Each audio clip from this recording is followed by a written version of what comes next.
Okay. Um.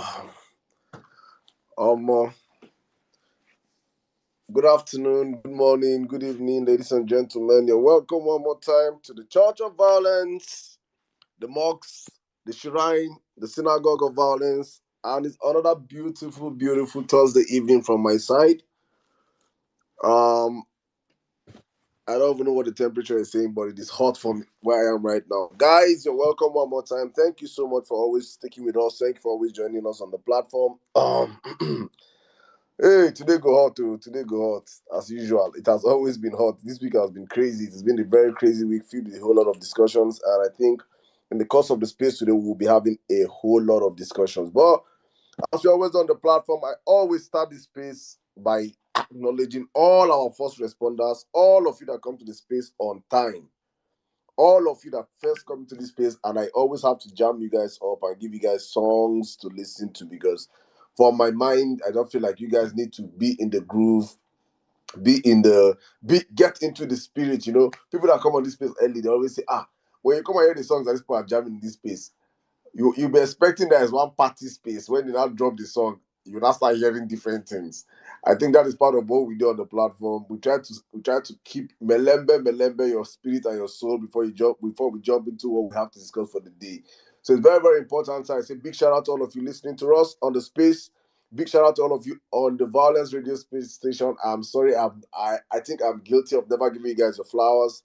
Big shout out to all of you listening right now on YouTube, across all our streaming platforms. God bless you all for joining on this platform today. It's always, always amazing time coming out here to do this with you guys. As I always say, without us, there is no you guys. Without you guys, there is no us. It is always, always, always, always, always important we emphasize on this stuff. Thank you guys for always sticking with us. Thank you for always joining us on the platform. It is very, very, very, very important. As you always know, on this platform, we always have our disclaimers for all the new church, mosques, and shrine and synagogue members in this violence space. We have our disclaimer. So if you just came here for the first time, it is important and imperative you know and understand where you are in. You are in an atmosphere whereby if you are not strong enough, please, we always say on time, leave the space. Do not come on here and come and at the end of the space now you're not here with the one you're not here because as we always do on this platform, we always, always, always, always, always please can you stop disturbing me with your messages, please. Let me focus on this space now. I beg. Thank you. All right, guys, as we say, please keep your messages in your pocket, please. And we have a space to run, please. I beg. I'm seeing multiple messages, different talks, please.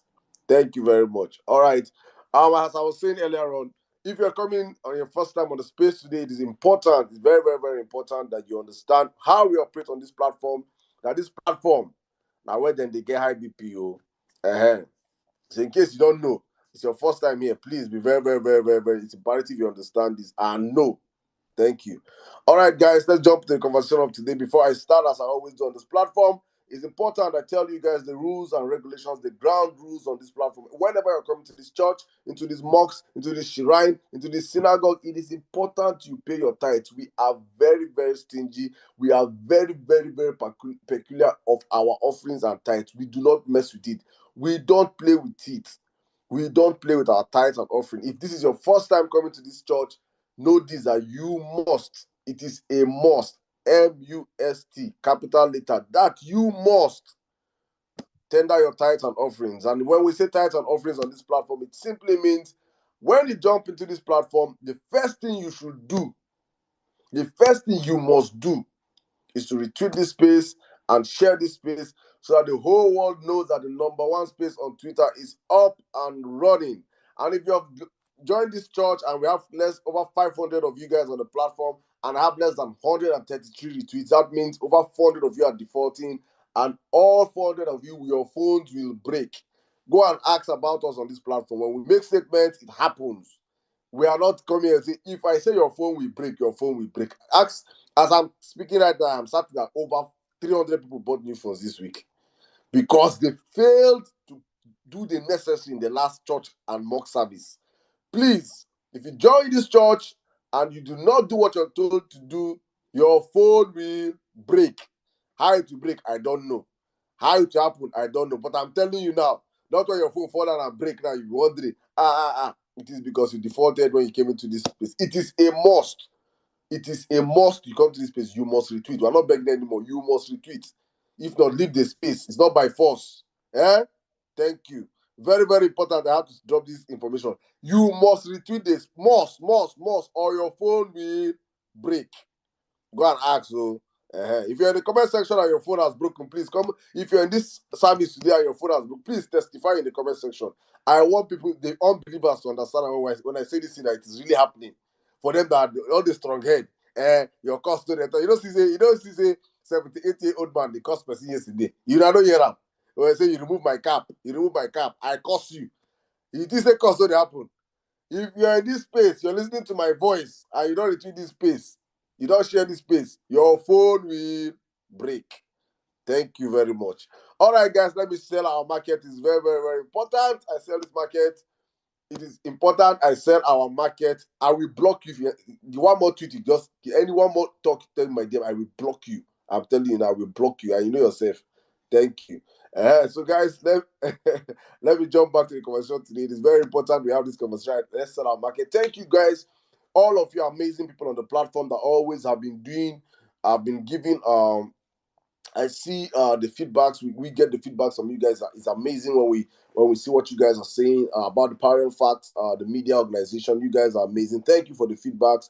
Thank you. One more time, I just want to give flowers to all the amazing people contributing, from the tech team to the writers to this publicists, everybody doing the hard work behind the scenes to make sure that what we're seeing in the front end, because there's always in organizations there are two ends. There's the back end and there's the front end. What happens behind in the back end is what you see in the front end. So many times those that are working in the back end, you never get to know them, you never get to see them, but they are the reason why you see what's happening in the front end. So it's very important that they always get their flowers. It's very important we always appreciate them for the great work they are doing. It's very, very important, and I'm saying this from the bottom of my heart. Thank you guys so much. You guys are amazing. Keep doing what you're doing. Keep pushing and pushing. Hopefully, Nigerians understand the sacrifices you guys are making one day, and your labor will not be in vain. Thank you, guys. One more time, I want to say this for those that are in the all those that join us for the first time. We are always streaming our spaces across so many. We try to make sure that we get these conversations as far and wide. That's why when I come up on this platform, I might make a submission of 30 minutes, and the first 15 minutes I am just drumming on the work we do, because the work we do is as important as the message you receive. The work we do here is as important as anything you're going to hear on the platform today. It is very, very important we say this stuff. So much takeaways from this space. Every time we come here, we have ample conversations, we have discussions, we have back and forth, we have arguments, you get to listen to different sides of the divide. Even on the same side of us, you get to listen to variant views. And I always say the only thing that always pinches me when I sleep, before I sleep, is how can we get these voices far and wide? How can we get people to come and discuss? How can we get people to join these conversations? How can we do that? I am always brainstorming, thinking in my brain, like, how do 200 million Nigerians get to hear this stuff? How? I just keep asking every time. And we are on our own as people. We can only do the least we can do. We can only try as much as possible. We can only push as much as possible. It is not imperative for everyone on the platform to do your own part. Because when we do our own part, it's important that you just don't come on this platform, get the information we give on this platform, and keep it to yourself. It is important that you should also share this information far and wide. You should also let people understand what we are doing here. There are so many means you can do this. You can simply, if you have people that are not on Twitter that want to join this conversation, let me post it on the Jumbotron. Because people ask me this all the time. When you talk about the radio station, where is it? I'm going to post it right now on the Jumbotron so that you guys can see. We have an online radio station that is, as we are speaking right now, we are live. Yeah, we are live on all. There are plenty of people that join. We have, at the last count, we had over 46 different countries. People streaming from 46 different countries. So if you don't understand how, for those that come up here to speak, people are listening to you from around the world. So most times you might think you're just talking to 1,000 people, and when you scroll down, you now see people that are connecting to the web are in thousands also. The people that are now on our radio stations in their thousands also. People that are on the YouTube stations in their, so you see the numbers, people are streaming this platform. So it is important we keep doing this and we can do more. Please, guys, I'm saying this so that for those, you can be inspired also to make sure this conversation can go far. You can be in your area, and at every violence place, your own job is to get your boombox and put it and plug it there for the guys. Probably you're chilling in the joint, drinking or chilling, eating catfish, pepper soup, doing one or two things with your friends, and you understand how important these conversations are. You put out your speakers here, and you are already a source of information to your friends or your circle of influence. It is important we allow these our conversations go far and wide, because what we discuss on this platform is very, very important. All right, guys, I've posted on the Jumbotron, and you can see my first tweet there. Join this conversation on VS Radio. You can retweet it. You can copy the URL, post it on your comment, post it on your Twitter feed, post it on your WhatsApp stories, your Instagram stories, your Facebook, all your social media accounts. Let people join these conversations, because what we are doing here today is important. Every Nigeria, across all demography, every age grade, can always join these conversations. I am so elated when I see all sort of people. We have all age grade here. My friend, I gave this story the last time, how his mom is the one that, she's in Lagos, is in the USA. She's the one that always calls him up. Violence Space have started, and he always, she invites him here, a young guy. So you see that we have varieties of people here, intellectuals, always coming to this platform, and it is so important. Many of you do not come out here to speak, but we acknowledge every one of you and your contributions to nation building. Thank you so much, and God bless you guys. As I said, I think I have a testimony on the comment section. Even when I say your phone will break, people think I say I'm just talking. Somebody have testified in the comment section. Let me read this testimony before I join the conversation, because when we say this thing, I think say, hey, my mouth is powerful. Oh, my mouth is powerful. He say, Lannister, Ragnarok Lannister says, ha, I will never forget last week. Saddam curses are potent. Oh, I did not retweet the space. Omo, Kai, oh God. In fact, now Ragnar Lannister, what you going to do today? It go be times two. He said my Nokia 3310 burn my ear. Now bag of pure water quench the fire. You dey craze. You dey craze, my brother. You got me there. But please, guys, retweet the space, share the space, let people get into the conversations. I see over 700 of us on the platform, so I think we should be doing good retweets today. Please retweet the space, share the space, let people join us on the conversation. Today goes sweet, oh. Today goes sweet very, very well. You know, we always keep our food to cook, and we cook well, and we make sure that it is well served for our listening pleasure of our listeners. All right, let's jump into the conversation today. Before I jump into the conversation today, please, guys, there's an article up there on the Jumbotron also. Please, and please. This one I will beg you guys, because I know, we are guilty. I was once like that. Big story, exclusive, the many crimes of the Bola Tinubu family. I indulge every one of us on this platform now. Every one of you on the platform, please go and read that story. I am begging you, I am pleading with you guys. That story, please go and read, so that if there's anything that is making you don't understand why we are fighting, you don't understand why we should fight, you don't understand why we should up the ante to make sure we save our country, I plead with you guys, go and read that story, and you understand what is standing before us. It is very, very, very, very important. I plead with you guys, and I ask every one of you to please go and read that story. It was written by amazing journalists on the Parallel Facts.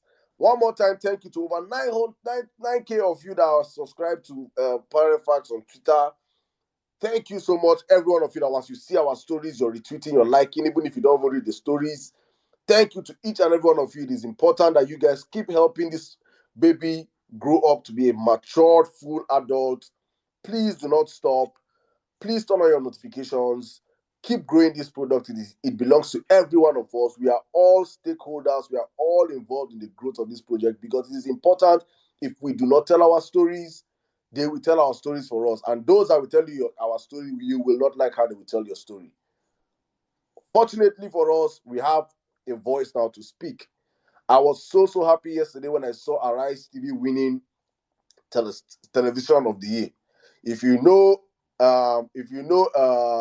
one TV like that, in the bottom feed of their station, they always write 77 million times TV station of the year. Every year they are winning TV station of the year. So they sat down and they now turn to a propaganda wing of the establishment, always dishing out nonsense, always dishing out fake stories. In fact, they're the reason why Ishawuru is popular today. They're the reason why Ishawuru is being discussed today, because they gave Ishawuru prime time on TV. On prime time, and they will not give any serious conversation in this country. We have serious issues burning around this country that should be discussed by this media organization. They are not discussing it. As we are speaking right now, Buhari and his gang of thieves are doing a final cleansing of the account. As we are speaking right now, the federation account is being, they carry the hypo they use to enter CBN. They are cleaning everything. You will not see Channels TV do that. You will not see them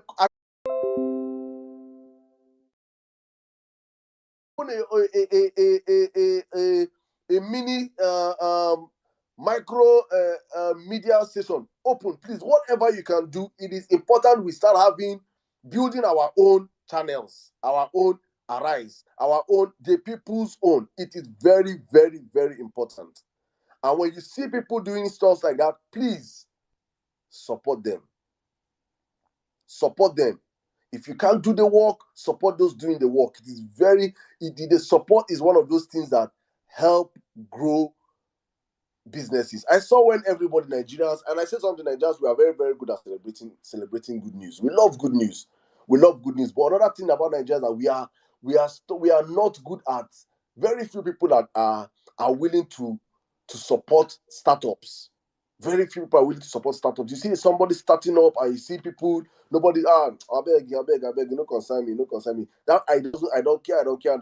Then when that startup gets to a point whereby it is the eyes of everybody wants to jump into the train and yeah. You see when our sister Hilda now, she's a star and everybody's jumping on Hilda today, Hilda Bassi here, Hilda Bassi there. And I saw a tweet that I know, man, it flew under the radar.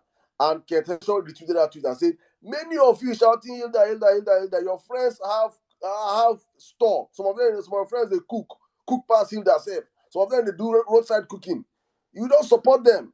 You don't do anything to support these people. But you see Hilda, everybody jumping on the bandwagon going, Hilda, yeah, Guinness Book. That is the mentality. Please, we can imbibe that mentality of supporting small businesses. We will grow together.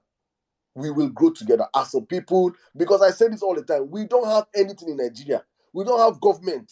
Nobody cares for you. It is you that care for us. We care for ourselves. We should form that community of liking and loving and protecting and supporting ourselves. Wherever field you find yourself, support people doing things in those fields.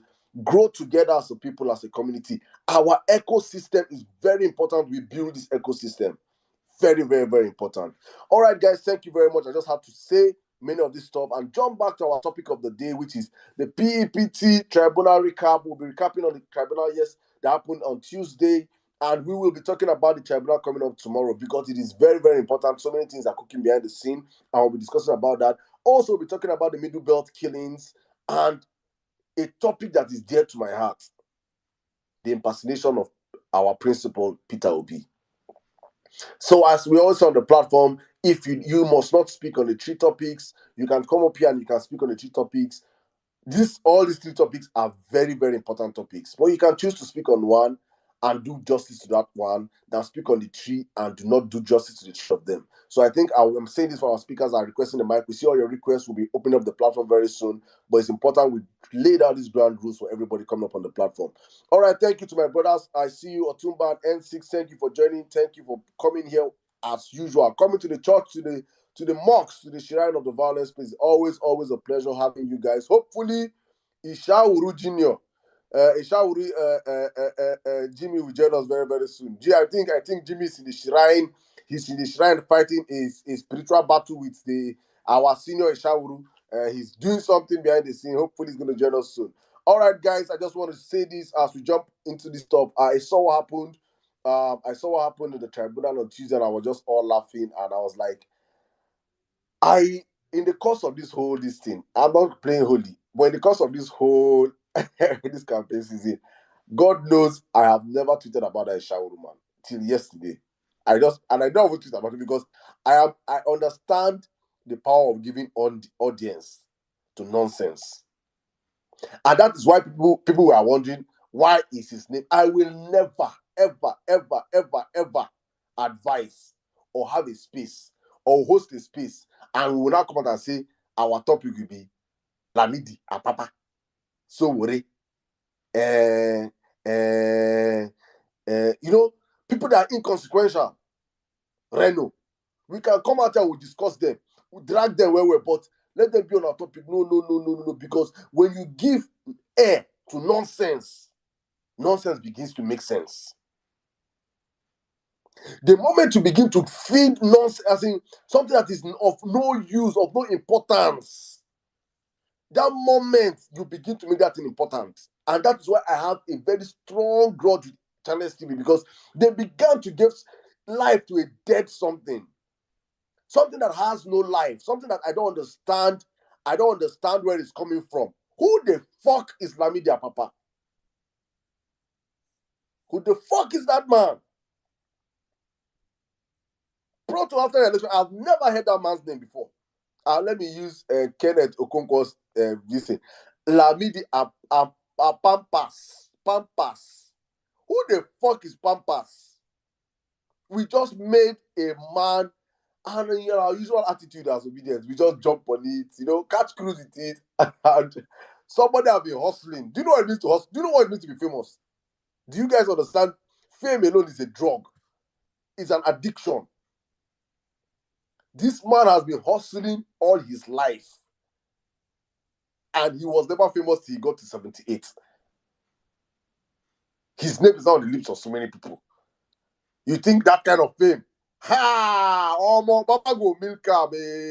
Baba will be famous. He say, this one say, today they call on different journalists, they call him our purpose. Our purpose. Do you want to come to our prime time TV? Our purpose, whenever entered, our papa will say, if he want transport from one place to another place, either he disappear or he follow night bus. He never see flight in his life. He only in an aeroplane. Now broom he use fly. He never enter white man flight before. He dey look white man flight and say, in his life at 78, now he begin to enter flight. You think that man will see such a fame and we're feeding him? He will not. I swear to God, tomorrow he's gonna feel that he's gonna flood that court tomorrow. He's going to choke that court tomorrow. So I'm just saying this so you guys understand. You have made an inconsequential man famous. Congratulations to you, Pampas. You are now a star boy, star man, star papa, star papa. Take your fame, sir. Take your 3 minutes of fame, and hopefully, when we get serious, you disappear into the thin air where you came from. You are inconsequential. I'm seeing news that Abure has. Everywhere is reporting right now. Abure has resumed as LP chairman. All the articles are reporting it. Abure has been reinstalled. I never even knew he was not installed as first safe. I never even knew that one. So for me, Abure has been the chairman since day one. I don't even know any other person. Now only Abure I did see since day one. These APC touts that just came in as an interloper, I have never given him time. I don't see him. I don't acknowledge him. It's just that Obedient had to go and remove his cap. Obedient had to remove his cap on Tuesday. And the images and the pictures were so funny. And our on-ground correspondent, Remember Best, was there, and he granted him a VIP interview. And I was like, what the fuck is this? You made this old papa. The man now, if you see camera now, you just pose. If you just carry camera and go for your front, you just pose. You don't say, I'm on this star boy, hey,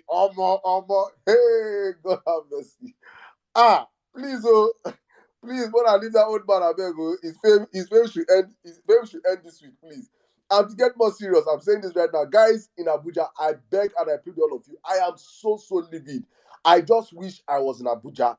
I swear to God, man, waiting go happen tomorrow. Waiting go happen tomorrow. You know, they're not go talk for space. They're not go talk for space. And I'm saying this for all those freaking useless APC touts. You guys, I saw a tweet, somebody made a tweet and sent to me and say, APC no reach 20,000 for the whole Abuja. Don't get it twisted. You don't have numbers, and if like import the whole Lagos across, Abuja no be Lagos, so Abuja is not Lagos. Because I'm seeing that tout, that imbecile that is celebrating 2003 Camry in 2023. The gift they gave you for bigotry, for thuggism, for being a tout, for being a useless vuvuzela as an APC stooge is a 2003 Camry. That's the gift they gave you. And they put you in flight. You enter flight. Then you're going to Abuja. I just pray there are two people that have my heart in the Abuja. I just pray two people. The spirit of Saddam fall on top two people tomorrow. Kudus. I've been a quadrupus. I've been whatever they freaking call your name. I just pray you encounter my kind of person tomorrow. I just pray. I just pray. You now understand Abuja no be Lagos. Because you guys foolishly think that people are we are so gentle. I think we're on this place where Abokina Giri came here and told the story of what Buhari's did in 2011. What the Buhari's did in 2011, he was one of them. What they did in 2011 when they believed their mandate was stolen. They believed. They didn't have evidence. We have evidence. We have every in fact, it is now worldwide news that Bola Ahmed Tinubu stole Peter Obi's mandate using a case study of Rivers State. It is a worldwide news. We have evidence across the country. And we are playing calm, keeping calm.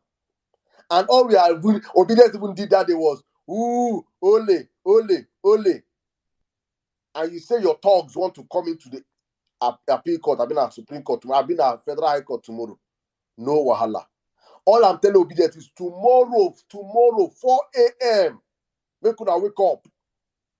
If you're in Abuja, Niger, Nasarawa, don't sleep. Freaking wake up and crowd that place tomorrow. If any of those bastards come out there 20, fucking make sure that person go back home and remember he will let that person live tomorrow and go back and say, that's why I could die. Let that person make him feel with a hand tomorrow. Make her touch person tomorrow, please. Let them understand that the monopoly of nonsense is not restricted to one side. Probably because they think in Lagos they killed people, they brutalized people, they macheted people, they shot at people during the elections, and they now feel like they can take that and useless nuisance thuggism across Nigeria. Let them know that Abuja is a different place. Please, if you're in Abuja tomorrow, come out in your numbers. How many of them do they want to fly from Lagos? How many of their talks can they fly from Lagos? Let us see them tomorrow. Obedient to your numbers, come out tomorrow, please. And be ready for whatever. If they want peace, give them peace. If they want scatters, give it to them in 100-fold running over. So that people like Kudus if he escapes tomorrow, maybe say, na testimony he's going to give. He won't carry thuggism from Lagos, come Abuja. Show him say Abuja no be Lagos tomorrow, please. And I'm saying this because I need all our people on ground, all our support group listening to us. If the DSS, SSS, FBI, police, everything are on this platform, you don't do your work tomorrow, obedience will stand up and defend themselves tomorrow. Everybody has the right to self-defense. That nonsense happening in Lagos will never, It will never happen anymore. Whereby lawful citizens will stand up and allow miscreants, allow good to do nothing people injure, kill, and maim them. No. There will be a pushback tomorrow, a pushback that they have never seen ever in their lives. And if they think we are playing, come out, Kudus, your number tomorrow. Come out your number tomorrow. You will find out. Fuck around and find out. All right, let me just skip up because me, I don't want to bring these people relevance, but we have to make this thing clear. Let everybody understand. Let everybody understand. Come out tomorrow, obedient to your numbers. In your numbers, please. In your numbers. In your numbers. Please. Come out your numbers. They don't have the numbers that we have in Abuja. It is not possible. Come out to your numbers. If 10% of us come out in Abuja tomorrow, 10%, what's 10%? If 5% of obedience come out in our numbers tomorrow in Abuja, they don't reach us. Please come out to your numbers tomorrow and stand your ground and make sure justice is heard tomorrow and justice is delivered tomorrow. And we're saying this right now because for the judiciary to understand where this country is going to. When we say all eyes on the judiciary, it's important to understand that we are watching you guys. And you understand the kind of people that if you make a mistake by not doing the right thing, by granting justice to the Nigerian people, you are about to get into full-blown fascism. And that's why I beg every one of you on the platform here, please go and read about the Bola Ahmed Tinubu crime family. The article is up there on the Jumbotron. Go and read about, you now understand, when you read it, you now understand where we are coming from and why many of us are screaming from the top of our lungs, shouting, no, this family should not come anywhere near Aso Rock. It is very, very important. And big shout out to all the people that came out today in the courts. I was expecting probably the thugs would have come out today and said, no. Abuja residents that came out today and said the court heard their case.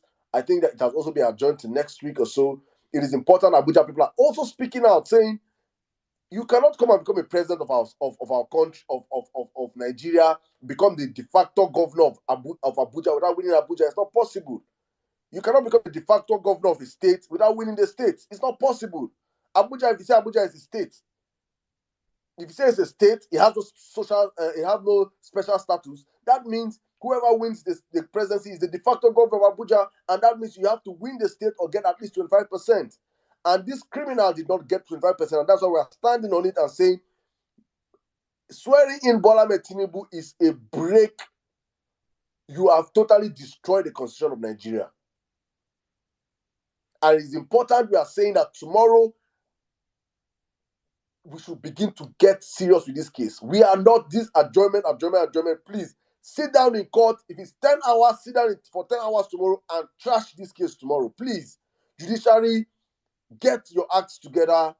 This case should stop being adjourned. Let's start listening to these issues. It is important. Thank you. All right, guys, let me jump into the most important part of this space is what is happening in the Middle Belt. There's a genocide going on in the Middle Belt, and very few of us are speaking. And my brother Essie said something on the platform. He said that we'll get to a point where we'll have sympathy fatigue. And when he said that stuff that time, I felt like, it was hard. It was, like I chatted with him and he was like, Saddam, but that's the truth. And honestly speaking, I think we are getting there. We are getting there, truly. We are losing people. Do you not understand what it means by a village? I want everybody in this platform now to imagine something. Please, just follow me. Follow me to your village. Your village. Because we all come from a village. We all have, at the end of the day, apart from Bola Ahmed Tinubu that was on his village, we all have a village that we came from. Every one of us. Imagine you waking up tomorrow morning. God forbid it. Reject it. Say this, say that. But imagine you waking up tomorrow morning to a phone call that your entire village were wiped out. Imagine it that images, pictures start coming out, your grandmom, your uncle, your relatives, your auntie, your distant cousin, your nephew, your this, your that that stay back in the village and they are predominant farmers are all dead. Hard to imagine, Abi. Yes, even it is hard to imagine. But this is the reality of some of our fellow brothers and sisters in the same country. This is what we are seeing right now in Nigeria. People are dying in their numbers, and it's just mere numbers. A sect are going around the country killing people, wiping out villages because they don't have arms to arm and protect themselves or defend themselves. You don't even just kill the men, you kill the women, and you kill the children.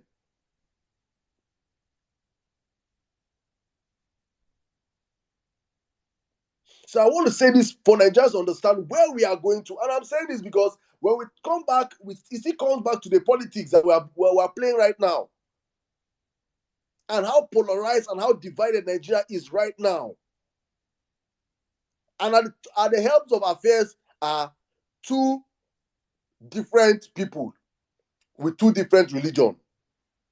If a pastor is the vice president of Nigeria and Christian minorities in the MidBelt are being killed in numbers that to the point that villages are being exterminated and nothing is being done. Imagine where a Boko Haram and a Boko Haram Islamist, a Boko Haram fundamentalist, and a drug baron, both of the same faith, are your president and vice president. Anybody that is thinking that a presidency of APC with Tinubu and Shetima there is a miracle somewhere, you are a fool. It is the end of this country. I am saying it now on a recorded space so that you understand it. When it happens, don't say that I'm not a prophet. We can see. Any eye that can see should understand it. Nigeria is heading to hell. You have two people that represent the very worst of us now flying one same faith ticket. Do you understand the power it gives to these people on ground? And I'm not even trying to attach them right now to the people that are perpetrating this act.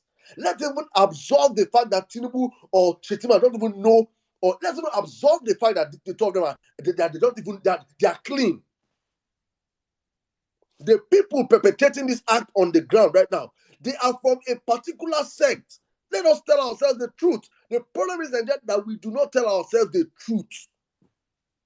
You automatically embolden people. If under Buhari, we have always had headers farmers crashes in Nigeria. I grew up in the north. I grew up in the MidBelt. I grew up in Plateau State. I spent all my youth life in Plateau. So I understand many of this things happening. But one thing I can tell you that the Fulani extreme part, and when I say Fulani, please, the Fulani herdsmen, we have good Fulani people. Not everybody. The headsmen taking our during this crisis now, they do not represent the whole Fulani tribe, but there is a sect of people that have taken into terrorism, that they are the fourth, not me saying it right now, they're the fourth worst terrorist group in the world as we speak right now. Those people got emboldened when Buhari became president. There's a reason why when a sect of people get into presidency, a particular people get emboldened. It is because either by bias or because they know that there will be an inaction to their activities. You can see how much Buhari fought with Ruga, with water bill. Look at all the bills Buhari tried in 8 years to implement.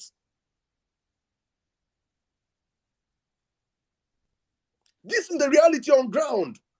So when you're trying to implement bills to favor one sector of people that have been having problems with the other sector for a very long time, those people that you're planning that bills for get emboldened.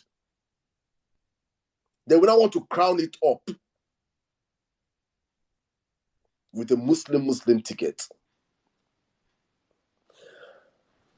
All I'm just going to say is that, as SC will say, you cannot cry more than the bereaved. I see, and I'm not going to, I see the tears from our brothers in the middle belt, and I just want to add to their tears and say, please, wherever means you can to help amplify their story, please do not stay silent. Speak out for these people. Because where your silence today, it might come to your doorstep tomorrow. It started from the northeast. It has gone into the middle belt. From the middle belt now, it don't come south. It's already happening in this part of south. Our massacre and the rest it's not in the south. Enugu, in Enugu, they are fighting herdsmen also. Villages are also people in villages are also being killed. It's already in the south. The only problem is it is not yet loud like it's happening in the middle belt. But you can see that there's a trajectory. And if you think this ticket of criminals coming that they want to bring into will come and stop this thing, I'm the one that built Ikoyi Bridge and I want to sell it. Please enter my DM if you want it. If you want to buy, please come to my DM and I will sell it for you. And I just want to say before that we go on, I think, somebody just reached out to me and said, I think we should give a minute silence for the people who have lost in the middle belt. We should start appreciating lives in Nigeria. If you don't understand how bad our problem is. Guys, I think I've talked too much, but let me just, before I yield the mic, I think let me just, I'll give my submission on PO's impersonation probably much later in the space. I would like to just, guys, in a minute time, please let's just pay a minute silence for people that have lost the middle belt. For the past couple of days, it has been horrific. Reporting this news, reporting these stories, getting first-hand information from not just Plateau State. Plateau State is the state I hold dear. Mangu local government. I'm just imagining. We had a farm, a family farm around that side. We used to cultivate soya beans back in the days. They're very very big farm back then. These guys are predominant farmers, wonderful people, work for you, do the hard work for you, and you see they just want to live life. They don't have problems. Very wonderful, accommodating people. And you wake up and you see a family that a man, his children, a man, his brother's wife, children, husband, everybody that just wake up and they're all dead. It's crazy. You would impersonate Peter Obi. See your grave. Your end will be horrible. Your end will be horrible. Guys, I've spoken for long. I think I've ranted and I'll just keep quiet for the next couple of hours. Thank you, my brother Tumba, Sizzle, Jimmy. Thank you for joining me on the platform. God bless you guys. It's just important we just lay these ground rules and get back our speakers up. Thank you to over 991 of you guys on the platform. Thank you for joining us. As I always say, many of you did not join when I was giving my earlier submission. I just want to just say this one more time. Please retweet the space when you come to this church, to this mosque, to this shrine, to this synagogue of Vawulence. It is important that you pay your tithes and bring in your offerings to this our space. And all we ask for is you to retweet the space and share the space and let people know that this number one space on Twitter is up and running. And as usual, we are discussing issues of national building, important issues as usual. Thank you for always sticking with us. I will just yield the mic to Otuma, but before I do that, please indulge me, everybody on the platform. If it is love you can give, whatever emoji you can give, let us spend the next 1 minute in commiseration with our people that we have lost in the middle belt over the past couple of days. It is important to understand that they are loved and that Nigerians truly care about them and they are not forgotten. Thank you. 1 minute silence, please. Thank you.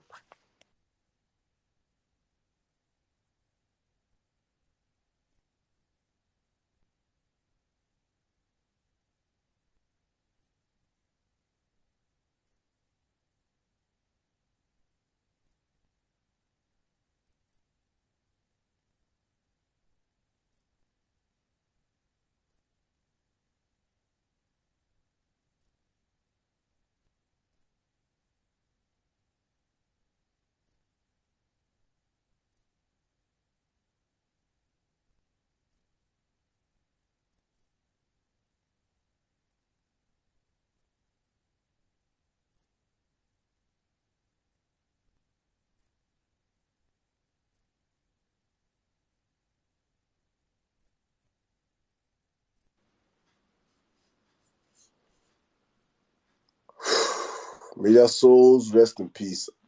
Amen. All right, guys. Thank you very much. Thank you. God bless you guys. Thank you for sticking with us on the platform. Otumba, my brother. Good evening. I've been a good morning. I've been. It's good. It's good afternoon. Good afternoon. Good afternoon, everyone. Good afternoon. Good evening. Saddam S6, Mambalanle, Jimmy. So now, first of all, I want to sell market before I go on my. I think mine will be on the MidBelt focus. So please, parallel facts. We're looking for a lawyer now. We're looking for specifically a business lawyer, or someone that understands corporate law. Possibly also has experience with international business law. We need advice. We need some of counsel.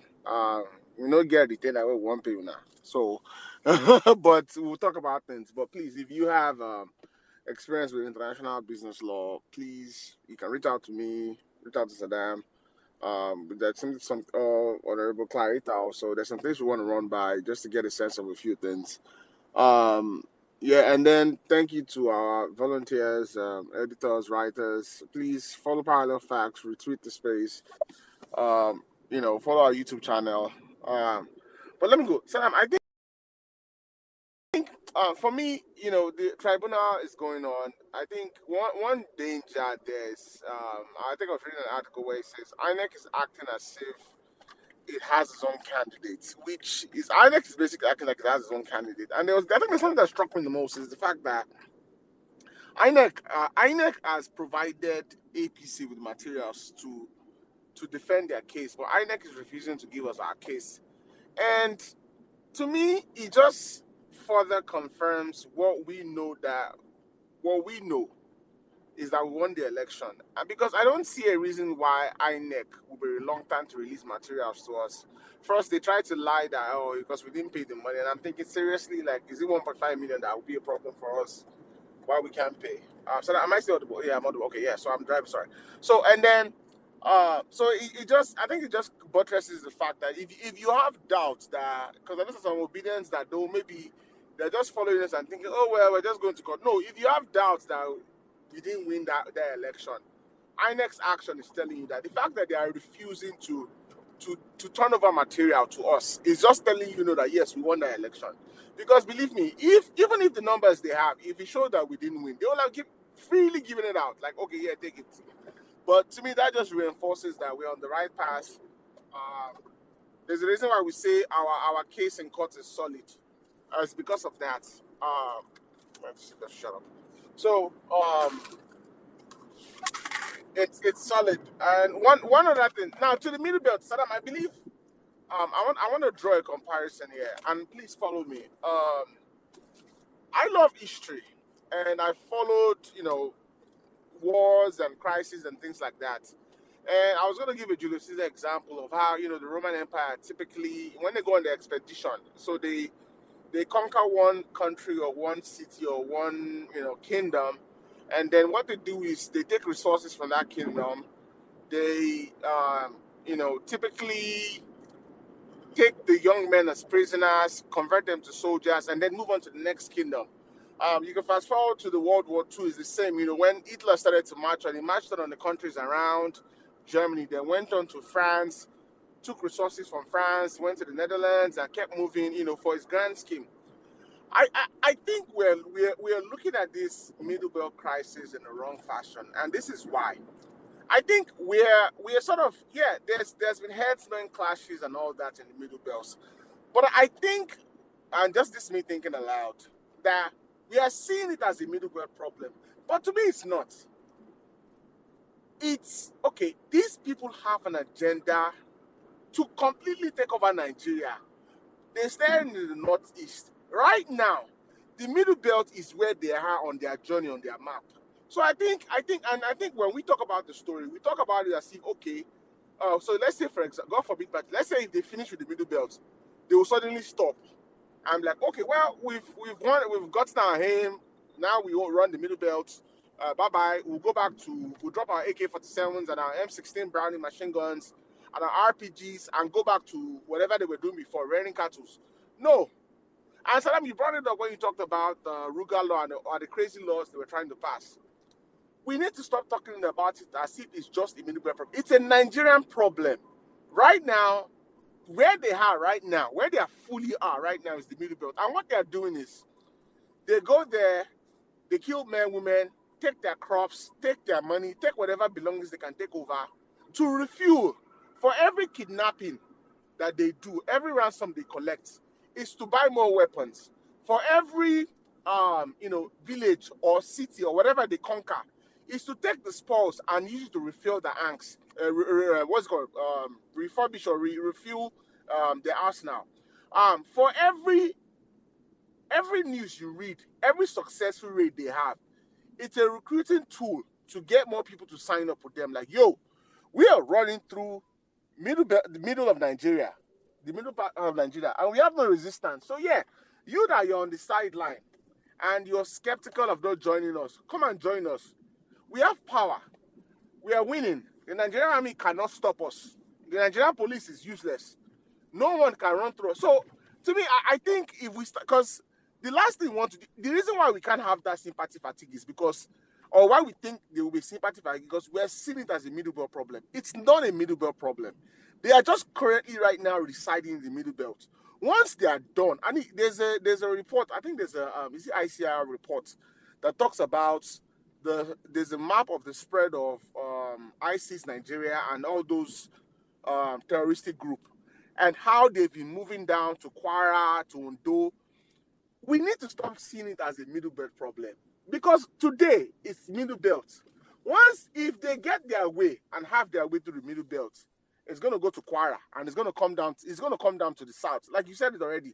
We're already seeing cases in places like Enugu. We're seeing cases in places like, some parts. I think Imo also. I think we've seen cases in Ondo. So the reason why we cannot allow sympathy fatigue creeping is it's not a middle belt problem. This is a Nigerian problem. These people have one agenda, and it's to occupy Nigeria. And the more we keep ignoring and looking at, let the middle belt pick up arms, defend yourself. At some point, if they have their way with the middle belt, they will have their way with the entire of Nigeria because majority of our military installation is in that middle belt, is in Kaduna. Majority of any defense, any military, whatever defenses, you see, they've shown us they can march into Abuja and take over a prison. They've shown us they can attack the presidential convoy, and we just looked at it like, oh, it's a Buhari. No, they are. To me, it's more. If anybody remembers how ISIS spread in Iraq, when we had the ISIS in Iraq and Syria, this thing started in Syria. It started like play from one city. Then it moved. Then it metamorphosed into where they were controlling large swaths of land in the Middle East, where the US and the allies were like, okay, wait a minute. We thought these people were just after a few... No! That's how it grows. And the more they grew in power, the more people were joining their ranks, the more weapons they got. Because, believe me, the black market weapon sellers, they're excited that ISIS is, this Boko Haram, whatever we call them, they're winning. Because it's more weapons, guy. From today, now AK-47 they shoot. Let's go to M16 Carbine. Let me upgrade you. Let's get some AR-15s in. And the US will sell guns to anybody. We don't care. So what I'm saying is, we need to stop looking at it as a middle. It's not a middle belt problem. It's a Nigerian problem. Right now, on their map, on their conquest, the MidBelt is where they're currently residing. So I think we have to sort of take a mind shift back and stop saying that, okay, because I keep asking this question. If they succeed with the MidBelt, will they stop, drop their tools and say, we're done? No, that was only... No, it's the entire Nigeria. So that example about the village you gave about, believe me, if these people get away with it, man, your village is next. And I mean it literally. My village is next. It might seem very...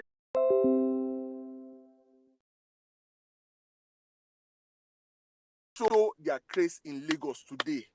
What infrastructure does Lagos have? Okay, there's still, okay, this. If they want to come, is it your policeman that Shehu is slapping? Or the soldier that has been trying to fight these people with all the billions we've spent, that can't fight people wearing bedroom slippers and carrying Okada? So, like, what is the buffer if they wake up today and say, we're going to go Iraq on you guys and Syria? Who is going to stop it? So, at some point, and our media houses also have to recalibrate how to report on that story. It's not the MidBelt problem. The MidBelt right now is the victim, but it's not going to stop there. That shit is going to spread, and the earlier, the better we contain it, the better for us.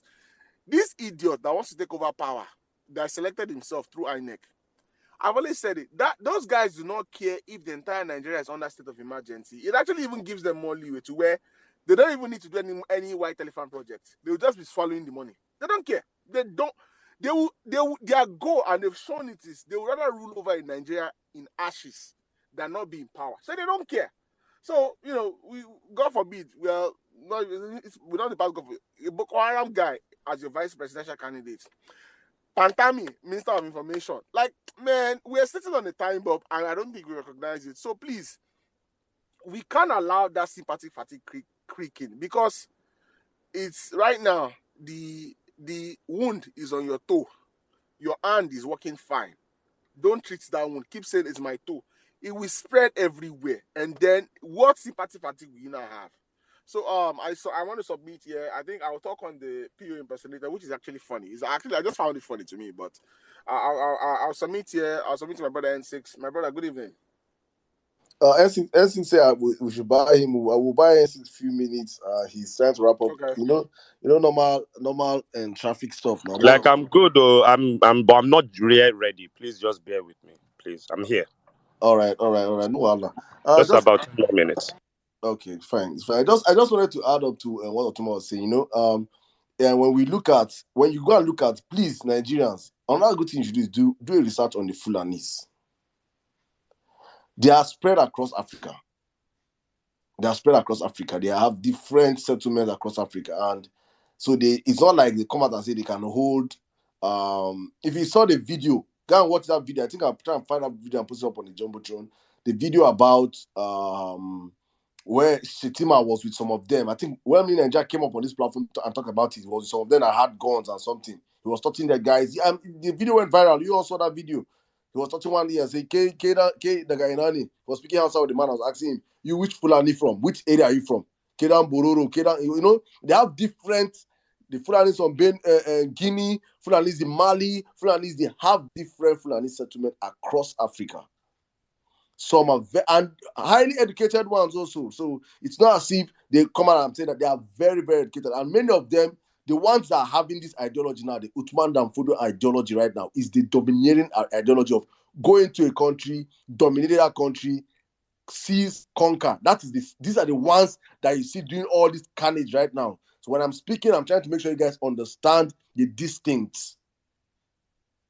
It is very, very important we understand this. These guys going around killing up and down are the ones that have that conquering mentality, that anywhere we enter, kill, conquer, and most of those villages, when they kill all those people, they know the rest run away. When they run away, they occupy those lands. And automatically, they get that land. It is not their land. That's exactly how it was operated with the Uthman Danfodio era. That is exactly what they are doing right now also. That same mentality. So when Otuma was saying You think it is just in the MidBelt. No, it's a journey. They've been in your presidency multiple times already. Yes. For people that don't understand, the Fulani population in Nigeria is less than 6%. 3% actually. Thank you. So that's why you see they have to morph it and call Fulani Hausa. There's the Hausas. The Hausas And are Saddam, there's also context with that 3%. Remember that we know that population census is always skewed. Same way with voting numbers. So even if we if we break the real numbers, my brother, you know it's 2%. So, if you know rich, because we know how things are always skewed and how, where they count, you can't trees as people. So if you know rich, and so it's important. I want to just understand the picture right now. You're seeing, you hear Fulani Hausa. It is a total they have conquered the Hausa tribe. The Hausa tribe is one of the biggest tribes in Nigeria. There's the three major ethnic groups in Nigeria: the Hausas, the Yorubas, and the Igbos. But right now, when you go enter Google, you see they call it Fulani Hausa because the Hausa tribe have been conquered. No Hausa man has occupied any position. All your presidency, go and drag them down. All have their roots to the Fulanis. Very educated people, I say this all the time. They are the most educated, they are the most sophisticated.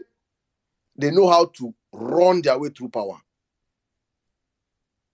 So when you see this, how intelligent they are in their whole education, now understand how brutal also they are, the ones that are not educated, the ones that are following the Usman Danfodio ideology. The ones that can enter and they will kill and kill and kill. They're massacring children. That you're no longer a human being where if you kill a child that is like 2 years old or a baby that does not even know what is happening. You will massacre that baby. You're not a human being anymore. So when we say these things, is for Nigerians to understand. For many of these guys, it is just politics. It's just politics. No, for some of us, it is fighting for our lives. And we are speaking out because the media will not say these things we are saying here. They will never say these things. But they will not record our space and go and play it because they know everything we're saying here is the truth.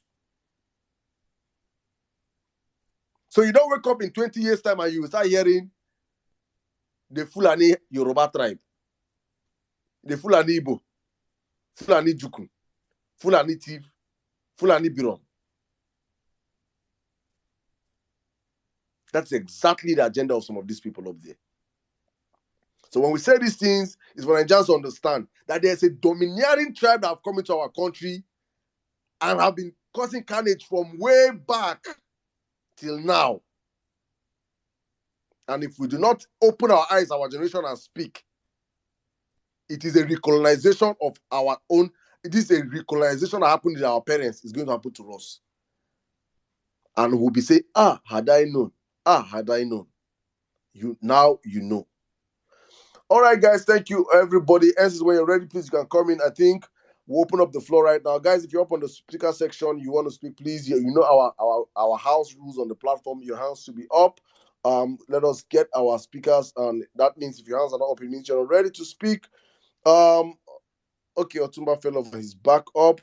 I will go straight up to the first hand I see up. Please, and if your hands are not up, that means I have to drop you for other people to come up because that means you're not ready to speak or probably you're not close to your mic, so we can get more people up on the platform. Let me start with my mommy. Let me start with my mommy. Mommy Bolande, good evening, ma. How are you doing today? Good evening. I'm all right. I'm tired, but I'm okay. I thought I'll speak early so that I can rest. How are you? Otuba, Sizzle, how are you all? Everyone on the space, good evening. Thank you all for coming up here again. I'm going to start with the MidBelt killings. And the reason why I want to start there is this has been an issue that I have studied for a very long time, and I am glad that Otumba, went in the direction he went into in talking about it. Right. So it isn't, you see, before Usman Danfodio's conquest, Islam was practiced in the north. It was, but it wasn't political. It wasn't political Islam. It was very much, it was religious, it was a religion. And, the indigenous tribes that had adopted um, Islam and what have you, they kind of had their traditions as well. And then came Usman Dan Fodio. Right. When he came with, it was a conquest, all conquering. We take over lands, we kill people, we take over lands, or even when they don't totally annihilate the places, they kind of take over, so the indigenous communities then become subservient to them. Right. And when his quest was to dip the Quran in Atlantic Ocean, and it was the Middle Belt that stopped. It was the communities in the Middle Belt, the tribes of the Middle Belt that stopped it then. And so it when I see the rate at which they're being killed, I mean, it's like I don't think I would have kind of there's no fatigue to this because I some of those images that, and I'm glad that they're sharing those images because it needs to get out there, right? Because we know that the news, the traditional media are so scared of the NBA. They just won't. They've been told not to, report on it. Don't add names. Don't do this. To try and not make these people humans who have lost their lives. And I know that in this past week I've cried loads, and and I hope that we do not have compassion fatigue, right? Because we need to help them amplify their stories, and we need to also understand that it does speak to a wider the wider issue. It speaks to, it is not just about their land, it is about Nigeria. At one point, I think Buhari, when he was calling all Fulanis from all over Africa, he declared open season on Nigeria. He literally declared open season. Nigeria is open for business. What he didn't succeed at doing is, all his Ruga, his water bill, and all the rest of it. Because I think very much so, indigenous tribes, even when it comes to politics, when it comes to taking your land, it becomes a different issue. And that's the only reason, right? That didn't succeed. I've seen it. I've seen it characterized as, herders, farmer clashes. Clashes will suggest, I have a machete, you have a machete. I take a stick, you take a stick. I have a dang gun, you take a dang gun. What we are seeing is people being massacred. It is genocide, pure and simple. And I've tweeted about it, and I think that we need to, to make a bigger deal about it, because a whole village, I just sat there and I could not get my head around the fact that not only did they wipe out the whole village, nobody in government, whether they are PDP or APC, said a word, they're all complicit. Military heads of service, not a word. Nobody, they cry and no one comes. And that's what makes me cry. Because, children. I mean, the man that lost his wife and 7 children, not only did they kill them, they burnt them. There's nobody's to bury. I saw the picture of that man. The man looks shell shocked. It's like you could see the sadness in his eyes, and he can't form those words. These people are wicked, right? And it is not just about the middle, but you're right. It is not. That same quest that wasn't completed before is what they want to complete. But some people, because of politics, they won't talk out. I'm part of the ruling party, so I'm going to be quiet, blah, blah, blah, blah, blah. After all, Oshibajo is in government. What have they said about it, Zilch? Are they telling me in the Senate there are no Christians? Are they telling me in the Senate, there are no one of conscience? Fine, they are corrupt. We know that. But human life has become, there's no value for human life in Nigeria. And Peter Obi has spoken to this, that the life of a Nigerian is not valued by the Nigerian state. Otherwise, even if it is platitudes and thoughts and wishes kind of scenario that they do every time there's a mass killing in America, at least we'll say they do something. They don't, it's as if it's not happening. It's as if those that are posting it, it's one kind of really horror film that they're just posting pictures from the scenes in it. And so we really need, they can't, these are people who have become rendered helpless.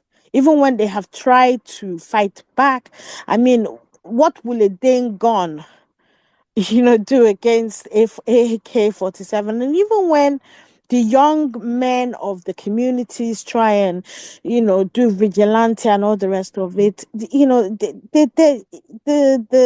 Nigerian army then is complicit, or where they hear intelligence and they call for help and nobody comes.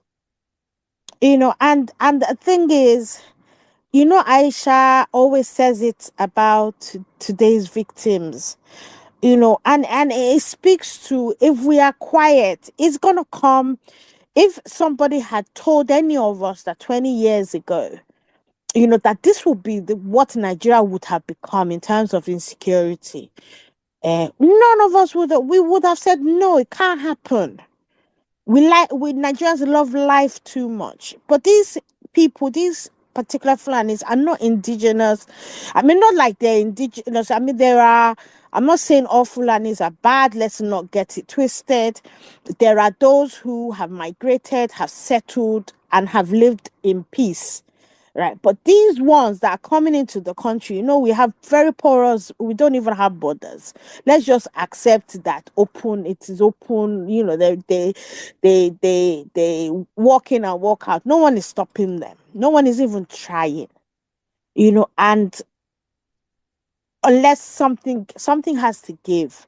And this is why I saw Rhoda where she was tweeting about, this is why we need Peter Obi to get our mandate back, because can you imagine this going on and Peter Obi is your president? He will fire all the heads of service. He will find people who have fire in their belly and who are going to put Nigeria first. Because this bullshit cannot keep on going on. It has been happening for decades, and it has increased to that point where they will displace communities and they will stay on that land, and there's nothing anybody's doing about it. So basically, before you know it, there's another emir. and let people know, get me wrong, I have I have no issue, against Islam. It is not what I'm talking about. But You know, that's why I wanted to I I wanted want to to make it time it. very I know I clear. wanted to time it when you talked about I didn't know Christians in the Senate, and I wanted and even I understand. I know we have the same mindset about this, but this is where also complacency comes in from. Christians. There are Christians that say, "Oh, we don't identify with this kind of Christianity." This is also why it's important where true believing Muslims also have to speak up and say, "We do not identify with this." And let me explain why. Because you've been a victim and you also be a victim. I go back to ISIS because this is the only thing I can compare it to. Do you know anybody remembers any of the? There was one video where there was a kid Iraqi army camp where ISIS marched into there and they executed 1,700 army cadets. That because those guys gave up their arms willingly. They were like, "Oh, we're not going to fight you." And ISIS marched and executed them. The videos is still stuck in my head where they led some of them to like this shallow river, and one after the other, they were putting a gun to their skull, put a pistol in their skull, and they were falling into the water. But when reports came out, you discovered that those were Shia Muslims, and ISIS was more Sunni. So where I'm going to is, if also you're a Muslim and you This feel happened in 2015. I yes, remember this terrible yes, story. if Continue. you're a Muslim and you feel like, well, I don't practice these people's faith or I don't believe in what they're doing, and you're not speaking out, you're just as complacent as the southern pastors that are not saying anything also, because excuse me, at the end of it all, you're not who they want. You're also not whatever fanaticism they have. You anti it also. They see they might look at you slightly less because I remember ISIS also had slaves. The ones some of the Shia Muslims that they could not kill were used as slaves. So it's not nobody is going to be spared with this. No, Nobody. and Otuba, just to buttress that, because if you think about how ISIS operated, they felt that moderate Muslims were not Muslim enough, and they killed them as well. Yep. Because people tend to make that argument, but it's not just Christians they're killing. Yes, they're killing liberal Muslims because they're not Muslim enough. They want them, and it's a particular sect, and it is political Islam. And people need to know that political Islam isn't just about believing in Muhammad, Prophet Muhammad. It is not just about believing that he has a message from God, the Quran, and all the rest of it. It is not about believing what's in the Hadith. It is not for them. It is about government. It is about conquest. It's about taking over everything, and a whole lot. I mean, my dad was an Alaji. My dad's family are Muslims. My mom's family are Muslims. But as it came, I remember my granddad saying that as far as he's concerned, it is it is whichever way you want to go, because he can't say 100% if him being a Muslim is going to get him to heaven. Likewise, nobody can, so he was very liberal about it. So I know Muslim. My family. So it is not about. This isn't an attack on Islam. I know it is a particular sect that does this. It is the reason why, America will embrace Saudis and not Iran. If you know about that politics there, you understand it's about the different brands of Islam and how it is, how, how they behave. How they behave, and I'm very saddened because they are about to turn Nigeria into a killing field. And unless people start standing up and saying, look, beyond our political affiliations, we need to speak out. Unless we get to that point, then all what happened, it will go beyond then. And if people who are in Lagos who think they're safe, they will be shocked and they will be surprised when it happens, right? So yeah, so that's what I wanted to say. This sorry, 1 second, I'm rounding up. These are Pampa man, whatever. At least we know now that the ex parte order has been vacated. So he cannot. I mean, the very thought of him thinking he was acting chairman. Who made him acting chairman? There was a restraining order. The restraining order didn't make him the acting chairman.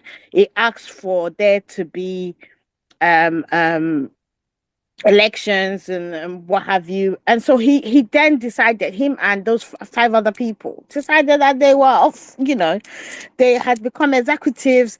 They were now chairman. They were this, they were that, and what have you. Now that has now cleared up, if they want to turn up in Abuja, what in the IC, they should not cry. They should not cry, because obedience have we bear the brunt of violence against us. Mm? We have a right to defend ourselves. So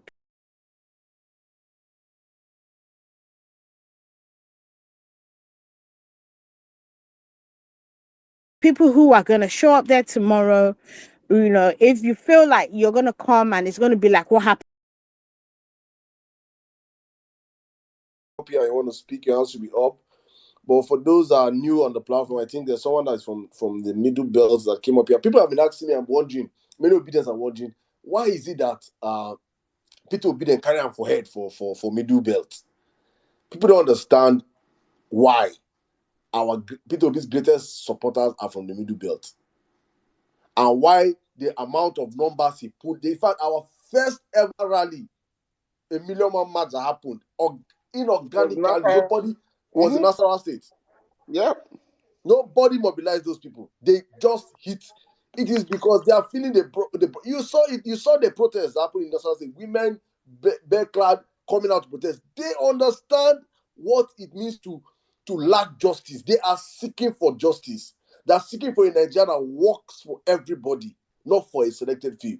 And that's where we are standing on this platform also. All right, let me go to the middle belt right now. I think, guys, please, whatever you think about the topic, if you have contributions to contribute, always.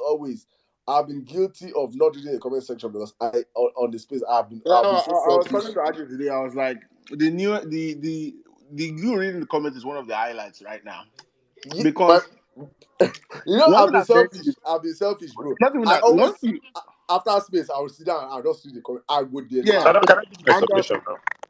yeah, All right, Celsius, go ahead. let's can. Let's have Esses come back after Esses. Esses, good evening.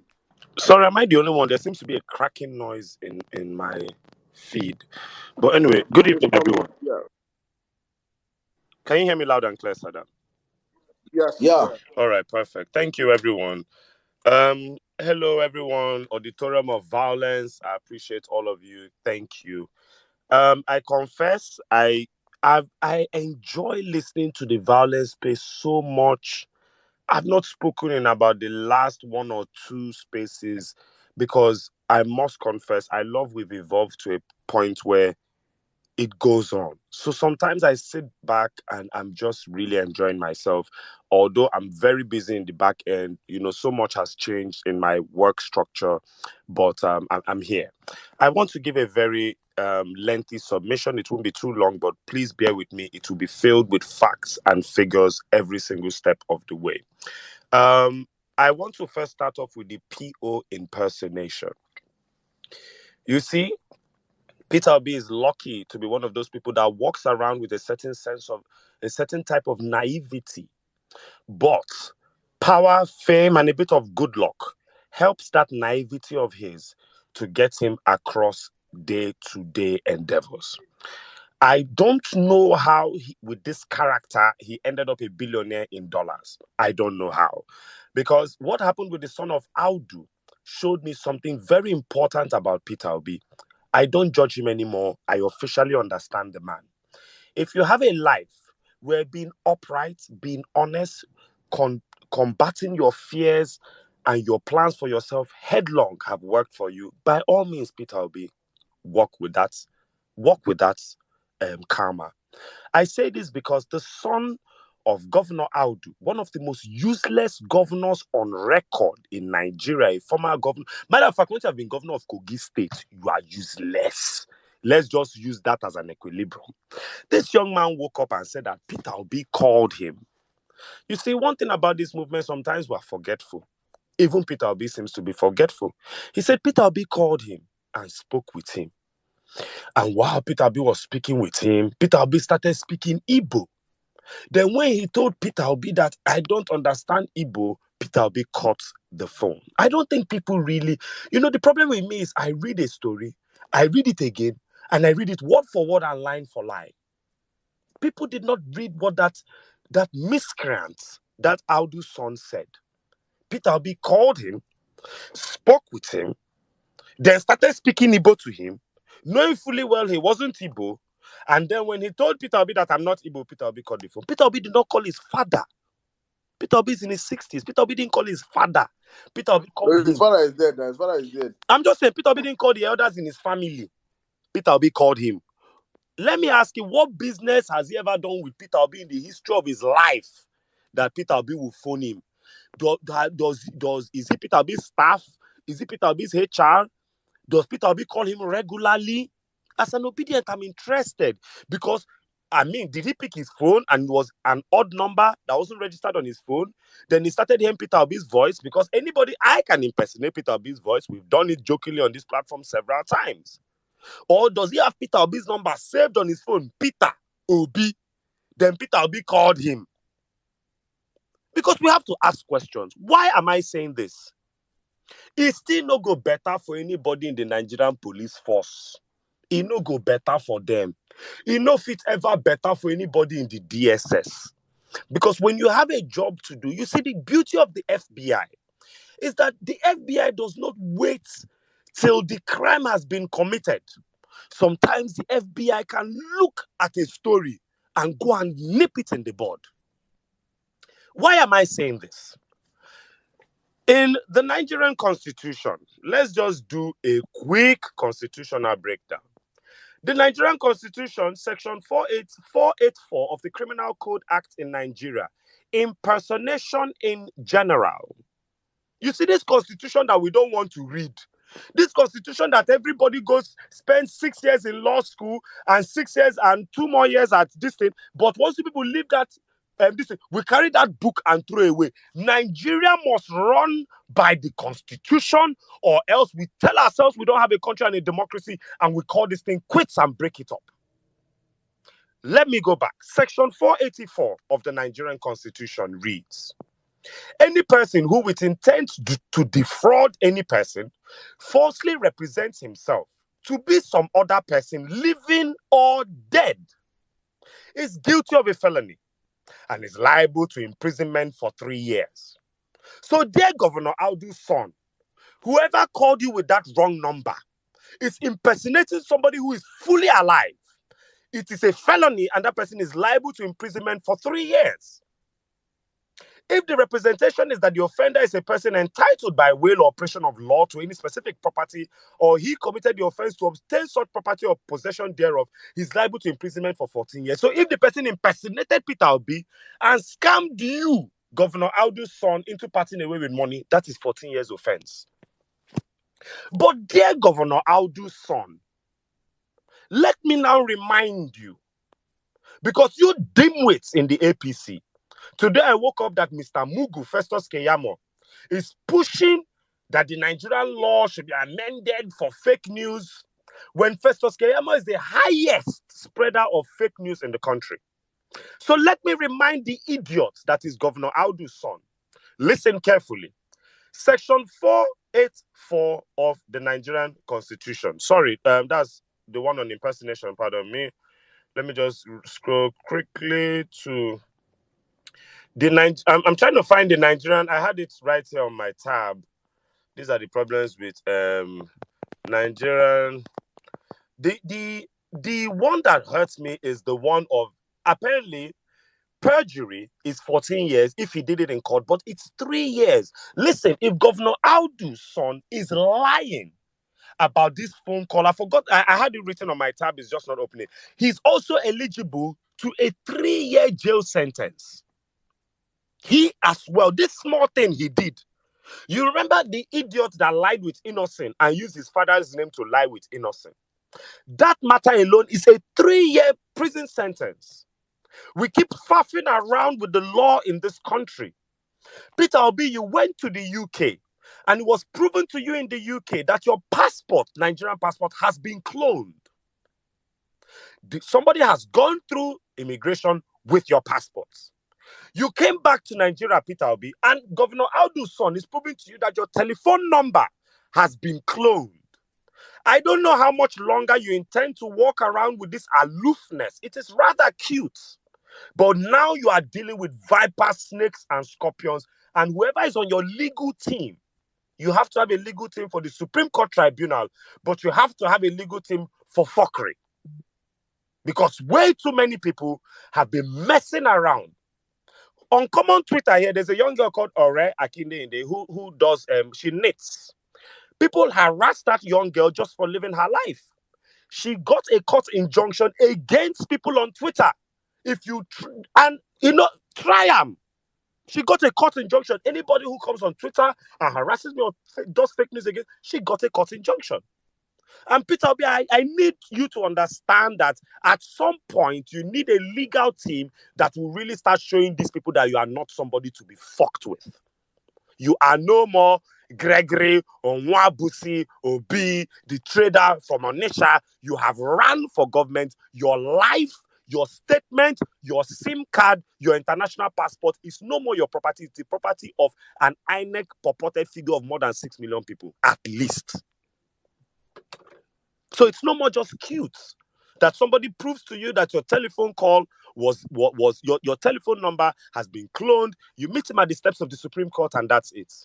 Your legal team should have met that Governor Audu's son to prove to us, to give us the telephone number that dialed him so that we would do a NIN search. As corrupt as the Nigerian police is 100,000 naira to do tracking. We need those telephone numbers, Peter Obi. I don't know as you see life. Oh. If you tell me just me N6, somebody tell me the N6, your number called me, your voice spoke to me angrily, and I was in France, from France to UK, from UK to Abuja. Please, my lawyer has to take a look at that number. It's not just to just come and meet you and talk to you and then tweet. So please, that is one. That impersonation needs to be taken seriously. Because Peter Obi, I don't know if you are waiting. Online, there was a young man who actually did look like Peter Obi during one of the rallies, and he turned out to be obedient. Are you waiting, Peter Obi, till somebody that looks like you will carry bomb and kill people or shoot people? Then you come and be telling us that, hey, it's not me, I was in Toulouse or I was in Monaco. Please, I repeat, your life is no more your property. That Governor Audu's son must provide. He said that the call was yesterday. I use an iPhone.